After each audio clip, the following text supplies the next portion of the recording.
अस्सलाम वालेकुम। Dawood university of engineering and technology Karachi. किस तरह हम अप्लाई कर सकते हैं ऑनलाइन अपने मोबाइल के ज़रिए। तो शुरू करते हैं और वीडियो की तरफ बढ़ते हैं। एक छोटी सी गुजारिश है, अगर आप हमारे चैनल पर नए हैं तो चैनल को सब्सक्राइब कीजिए और वीडियो को लाइक कीजिए। स्टार्ट करते हैं। सबसे पहले हम उसको सर्च कर लेते हैं। सर्च बार में इसका जो मेन वेबसाइट है इस पर हम क्लिक कर लेते हैं। क्लिक करने के बाद हमारे सामने इंटरफेस कुछ हुआ जाता है। हम यहाँ ऊपर दिए गए 3 डॉट्स पर हम क्लिक कर लेते हैं। 3 डॉट्स पर क्लिक करने के बाद हमारे सामने इंटरफेस आ जाता है और हम यहाँ एडमिशन पर क्लिक कर देते हैं। एडमिशन पर क्लिक करने के बाद ये हमारे सामने इंटरफेस आ गया। हम फिर यहाँ मेन्यू पर क्लिक कर लेते हैं। मेन्यू पर क्लिक करने के बाद हमारे सामने ये सारा इंटरफेस आ जाता है। BE, BRH, BS प्रोग्राम और इसके बाद MS PhD program, fee structure, registration and login, Dawood university website और न्यूअर्चो और इसके बाद एप्लीकेशन प्रोसेस।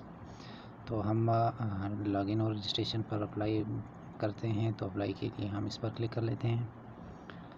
इस पर क्लिक करने के बाद हमारे सामने इंटरफेस आ जाता है। अलबत्ता हमने अकाउंट बनाया नहीं है तो हम सबसे पहले क्रिएट अकाउंट पर क्लिक कर लेते हैं। क्रिएट अकाउंट पर क्लिक करने के बाद हमारे सामने ये इंटरफेस आ जाता है। यहाँ पे लिखा हुआ है name, father name, email address, inter CNIC, inter mobile number, password, repeat password और इसके बाद ये एक कैप्चा दिया हुआ है। इस कैप्चा को हमने यहाँ पे फिर लिखना होगा इसी तरह। लेकिन ख़्याल रहे कि आपका ईमेल और मोबाइल नंबर दोनों ऑन हो। इस पर वेरिफिकेशन मैसेज आ सकता है और जीमेल पे कोई लिंक आ सकता है जहाँ से हम लॉगिन का प्रोसेस करेंगे। तो मैं ये करके फिर आप लोगों को इसके बाद रजिस्टर पर क्लिक कर लेता हूँ। तो हमने ये फिल कर दिया है। अब रजिस्ट्रेशन पर क्लिक कर लेते हैं। तो हमने रजिस्ट्रेशन पर क्लिक करके हमारे सामने ये इंटरफेस आ गया। हमने इसको सेव कर दिया। इसके बाद क्लिक हेयर टू लॉगिन, यहाँ पे हम क्लिक कर लेते हैं। क्लिक करने के बाद हमारा जो जीमेल था वो आ गया और जो पासवर्ड था वो भी आ गया। जस्ट यहाँ पे ये कैप्चा मांग रहा है, इसको हम फिल करते हैं। थोड़ा सा मोबाइल को हम रोटेट कर लेते हैं ताकि हमें अच्छी तरह से दिखाई दे। तो ये आ गया है। अब हम ये कैप्चा को फिल कर लेते हैं। तो हमने ये कैप्चा को फिल किया। अब साइन इन पर क्लिक कर लेते हैं।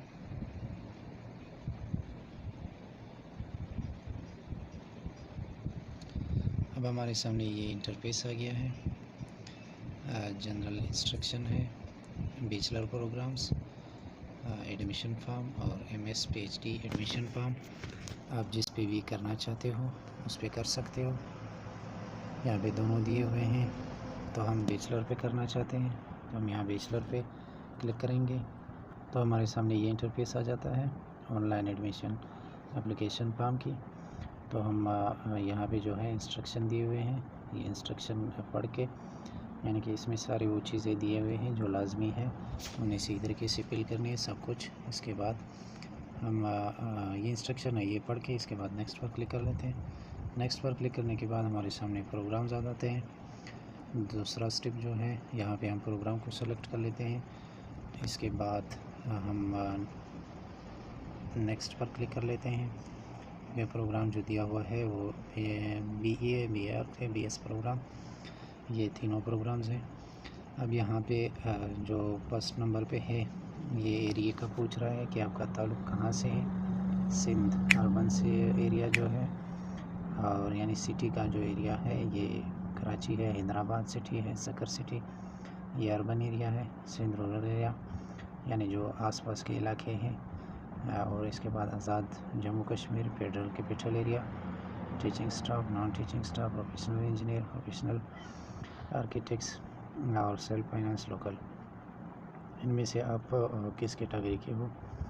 तो हम सिंध रूरल एरिया को सेलेक्ट कर लेते हैं। और यहाँ पे जो है प्रोग्राम एक BS है जो सेल्फ फाइनेंस के लिए है, बाकी एरियाज़ के लिए, और एक जो है सिंध के लिए, सिंध डोमिसाइल के लिए जो है वो BS ऊपर लिखा हुआ है। हम इस पर क्लिक कर लेते हैं। इसके बाद नेक्स्ट पर क्लिक कर लेते हैं। नेक्स्ट पर क्लिक करने के बाद हमारे सामने आ जाता है पर्सनल इंफॉर्मेशन या पर्सनल डिटेल। हम यहाँ पे एक अपना पिक अपलोड कर सकते हैं यहाँ पे। इसके बाद नेम है जो मैट्रिक की DMC में या सर्टिफिकेट में रिज़ल्ट कार्ड में जो नाम है वही परफेक्ट नाम लिखना होगा। फादर नेम वालिद का नाम वो भी इसी तरह लिखना होगा। मदर नेम वालदा का नाम लिखना होगा। यहाँ पे जेंडर सेलेक्ट करना है, मेल फीमेल कौन सा है। इसके बाद SNIC पासपोर्ट नंबर पर SNIC या पासपोर्ट नंबर तो वैसे भी दिया है। इसके बाद डेट ऑफ बर्थ है, कॉन्टैक्ट मोबाइल नंबर है, religion, city, domicile district, domicile country. इसके बाद कैंडिडेट ईमेल एड्रेस यही है। और इसके बाद complete postal address with city district. आपका अगर जो पोस्टल एड्रेस है वो परमानेंट एड्रेस के सेम है तो आप यहाँ पे टिक करके ये भी खुद ब खुद फिल हो जाएगा। इसके बाद नेक्स्ट पर क्लिक कर लेते हैं।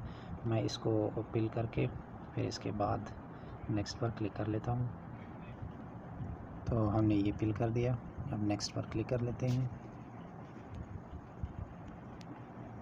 नेक्स्ट पर क्लिक करने के बाद ये हमारे पास तीसरा स्टेप आ जाता है जो पेरेंट डिटेल है। पेरेंट या गार्डियन डिटेल यहाँ पे लिखना होगा। हाँ, यहाँ पे उसकी जो प्रोफेशन है वो लिखनी होगी फर्स्ट नंबर पे, ऑप्शन जो है मांग रहा है। और इसके बाद डिपेंडेंट, और इसके बाद पेरेंट या गार्डियन की SNIC, मंथली इनकम, पेरेंट या गार्डियन के रिलीजन, और पेरेंट या गार्डियन जो है इसका सेल नंबर, और गार्डियन नेम जो भी है, अगर वालिद साहब है तो भी लिख लें। और इसके बाद गार्डियन रिलेशन आपके साथ क्या है, भाई है, बाप है, क्या है। और इसके बाद इसका जो एड्रेस है वो एड्रेस यहाँ पे फिल करना होगा। तो मैं इसको फिल करके फिर आगे कर लेता हूँ। तो हमने ये फिल कर दिया, अब नेक्स्ट पर क्लिक कर लेते हैं। नेक्स्ट पर क्लिक करने के बाद ये हमारे पास आ जाता है एकेडमिक डिटेल।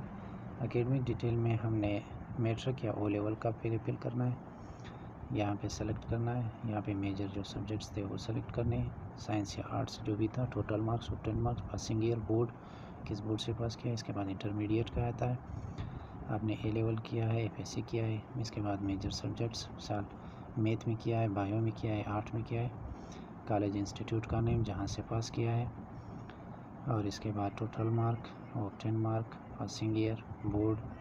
और इसके बाद यहाँ पे लिखा है candidate awaiting for intermediate result inter their first year marks, मतलब जो स्टूडेंट्स जिनका अभी तक रिज़ल्ट आया नहीं है तो वो फर्स्ट ईयर के मार्क्स यहाँ पे इंटर कर सकते हैं।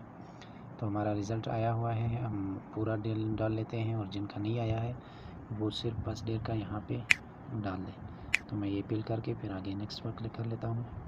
तो हमने ये फिल कर दिया है, अब इसके बाद हम नेक्स्ट पर क्लिक कर लेते हैं। नेक्स्ट पर क्लिक करने के बाद हमारे सामने इंटरफेस आ जाता है, और इसको कहते हैं टेक्नोलॉजी। इसमें हम देखते हैं कि ये क्या कहते हैं, और फिर इसके बाद हमने काम को सबमिट कराना है। हम थोड़ा रोटेट कर लेते हैं मोबाइल को, और यहाँ पे हमें जो प्रोग्राम्स है वो दिए हुए हैं कि आपने कौन कौन से किस किस प्रोग्राम पे अप्लाई करना है। इसके chemical engineering, computer system, electrical engineer, यानी आपने इसमें पेट्रोलियम और गैस भी है। जो भी आप सेलेक्ट करना चाहते हो, कंप्यूटर साइंस यहाँ पे आप सेलेक्ट करके इसके बाद आप सबमिट पर क्लिक कर सकते हो। तो हमने प्रोग्राम को सेलेक्ट किया और इसके बाद सबमिट पर क्लिक करके ये इंटरफेस हमारे सामने आ जाता है। हमने जो भी चीज़ें यानी इसमें इंटर की थी, जो भी डेटा हमने अपनी इंटर की थी वो सारे हमारे सामने आ चुकी है, प्रोफाइल के साथ साथ ये सब कुछ। और इसके बाद टेक्नोलॉजी एज प्रेपरेटरी ये सब कुछ आ चुका है। लेकिन अब इसमें जो आपका चालान है और स्टूडेंट डैशबोर्ड या जो भी ये फॉर्म है ये देख रहे हो अनपेड में है। आपने यहाँ आप प्रिंट चालान पर क्लिक कर लेना है, यहाँ चालान आपके सामने आ जाएगी। आप उसको डायरेक्ट प्रिंट भी कर सकते हो, अदरवाइज़ आप इसका एक स्क्रीनशॉट ले लीजिए और इसके बाद फिर इसको प्रिंट करा लें। तो यहाँ पे तो मोबाइल के साथ प्रिंटर कनेक्टेड नहीं होता, अगर आपके साथ है या कनेक्टेड होता है तो आप यहाँ पे भी कनेक्ट कर सकते हो, या यहाँ प्रिंट पे क्लिक करके जो यहाँ कॉर्नर पे प्रिंट दिखाई देता था आप यहाँ अपने पास PDF में इसको डाउनलोड कर लें। ये आपके पास PDF में सेव हो जाएगा बैंक चालान। फिर आप किसी प्रिंटर के पास जाके उसको निकलवा सकते हो। तो इस तरह ये प्रोसेस हो गया चालान का। और इसी तरह आप वो जो आपका फॉर्म था वो भी डाउनलोड करके अपने पास रख सकते हो। तो ये थी Dawood university of technology and engineering Karachi की एडमिशन प्रोसेस। तो आई होप आपको समझ आ गई होगी। तो हमें दीजिए इजाज़त। अल्लाह हाफिज़।